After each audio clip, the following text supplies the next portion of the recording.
apakah pemberlakuan hukum adat itu mempunyai kekuatan hukum apabila tidak memenuhi 3 unsur, Bro? Misalnya pemerintah adat, wilayah adat, dan masyarakat adat.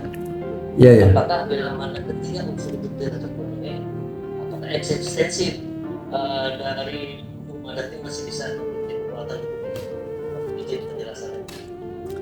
Saya kira gini ya, saya ingin berikan contoh konkret ya, masyarakat Baduy, karena saya sudah datang sana, ada observasi dilakukan. Buat saya menarik sekali ya. Jadi untuk masyarakat Baduy ya Pak ya, ada pengakuan dari pemerintah pusat, dari negara mengakui eksistensi masyarakat Baduy itu, dan mereka membagi wilayah buat masyarakat yang masih bertahan dengan hukum adat, ya kan? Dia duduk atau tinggal di dalam Baduy Dalam. Ada pengakuan. Tapi kalau Anda tidak mengakui atau melanggar adat, dihukum Anda hidup di luar. Dan ini memberikan kemanfaatan dia. Dalam praktek misalnya cocok tanam, atau penebangan pohon, atau penanaman pohon. Ini yang konkret sekali ya, sesuai dengan kondisi lingkungan. Itu ada aturannya. Dan aturan itu dipertahankan. Tidak ada yang melawan terhadap aturan hukum adat itu. Karena memberikan kemanfaatan. Sampai hari ini tidak ada berita terjadi longsor, kebakaran, atau gangguan alam di daerah Baduy Dalam. Nggak ada. Ya. Mereka tidak pakai listrik, tidak mendengarkan radio, tidak pakai HP. Suatu hal yang harmoni betul dan tunduk masyarakatnya.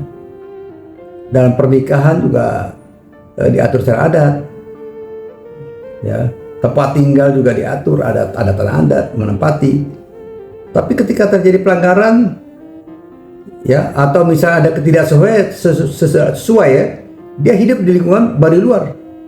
Ya, misalnya ingin bersekolah tinggi perempuan, ya harus keluar masuk misalnya, ya dia keluar dari area adat itu ke sekolah atau melakukan pekerjaan, katakanlah pekerjaan sebagai pegawai, ya kemudian harus berkendaraan di luar, dan terjadi harmoni. Jadi orang yang tidak artinya ingin melakukan suatu kegiatan yang di luar dari aturan adat, dia tinggal di luar adat. Itu ininya. Nah, saya nggak tahu kalau di daerah lain ya.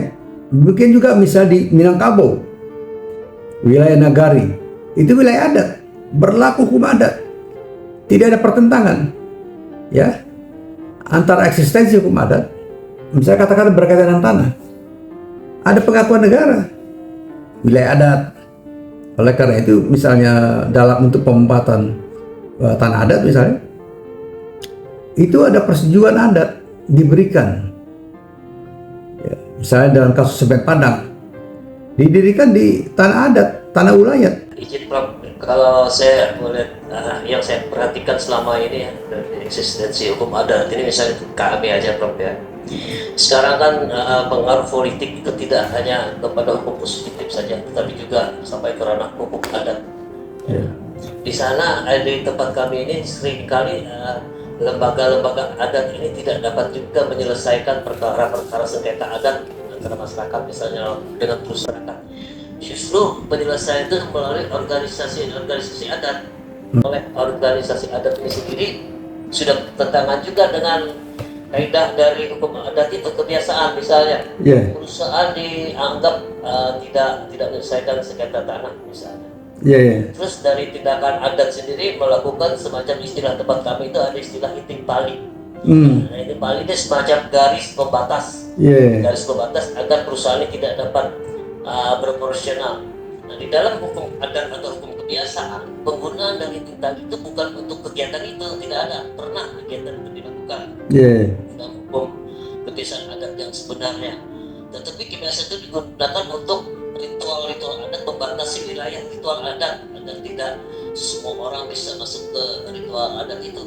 Tapi itu dalam implementasinya disalahgunakan. Nah, ini sudah mencederai sendiri dari hukum adat itu sendiri, kebiasaan itu sendiri. Jadi seperti yang kita katakan tadi, tidak semua kebiasaan itu adalah hukum adat. Iya, iya, iya, iya. Iya, benar, saya sepakat tuh. Ada satu konkret nggak? Sering itu Prof terjadi, bukan hanya satu dua kali aja. Iya, iya. Seperti permasalahan-permasalahan, nanti pula biasanya hukum adat itu kan ada kitab-kitab hukum adat. Implementasinya justru keluar dari norma adat itu sendiri, keluar dari norma adat itu sendiri. Gitu ya. Saya ada sanksi adat yang sudah diketahui. Ada kasus konkret nggak? Ada kasus konkret? Ya, kasus konkretnya seperti salah satu perusahaan ya, perusahaan tempat kami, perusahaan tambang ini sering dilakukan dan bermasalah dengan masyarakat ya, dalam tanah, sanksi tanah adat atau tanah wilayah masyarakat setempat. Sering itu terjadi, Prof. Ya, artinya ada tindakan-tindakan yang seperti saya katakan tadi, seperti pembatasan kegiatan dari perusahaan itu sendiri. Sementara dari sisi hukum positif itu perbuatan yang dilarang karena menghalang-halangi kegiatan operasional perusahaan. Contohnya apa? Konkretnya apa? Saya nggak tanggap. Konkretnya apa? Buat perbuatan konkretnya, Iya, apa tuh yang Bapak sebut sebagai itu tadi ya? Contohnya apa? contohnya ada organisasi adat tempat kami itu yang sering melakukan pembatasan kegiatan kayak seperti kalau tempat kami itu kami sebut dengan itikpali itu. Apa tuh? Itikpali itu semacam pembatas yang menandakan bahwa perusahaan ini melanggar adat. Contohnya apa? Melanggar adat itu apa? Apa misalnya dia bawa truk masuk ke dalam, menerabas wilayah itu gimana? Tidak melakukan penggantian kompensasi atas lahan warga. Kan lahan yang dipakai untuk tambang itu kan biasanya dibeli pada masyarakat. Ada transaksi tunai. Terjadi nggak seperti itu? Mestinya seperti itu. Biasanya perusahaan sebelum beroperasional menyelesaikan dulu kewajiban lahan-lahannya. Tapi ini tidak. Yang bener aja. Kalau itu kriminal namanya, perampasan hak, ya kan? Dan bisa digugat. Tapi maksud saya kenapa bisa terjadi berlarut-larut? Kenapa bisa terjadi berlarut-larut? Ya aneh itu. Karena ini tadi Bro, dari sisi adat sendiri pun bahwa adat pun tidak serius menangani permasalahan tersebut, juga dari hukum pun ya tidak pihak juga ke masyarakat, tidak ada keadilan dalam hal ini. Iya aneh itu. Kalau buat saya aneh kayak gitu ya. Jadi kalau di Kalimantan karena struktur adatnya katanya kuat, ditambah lagi dengan kekuatan fisik ya, kan biasa suka turun-turun tuh. Tapi saya bertanya juga tuh, yang mengatasnamakan adat, kepentingan fisik, bawa parang segala macam, dia kepentingan pribadi atau kepentingan masyarakat? Kalau saya melihat ya itu sering terjadi ketika ada deal-dealan yang terselubung, itu udah nggak ada lagi kegiatan itu. Jadi yang jadi korbannya justru masyarakat yang benar-benar mau mencari keadilan dari jalur adat.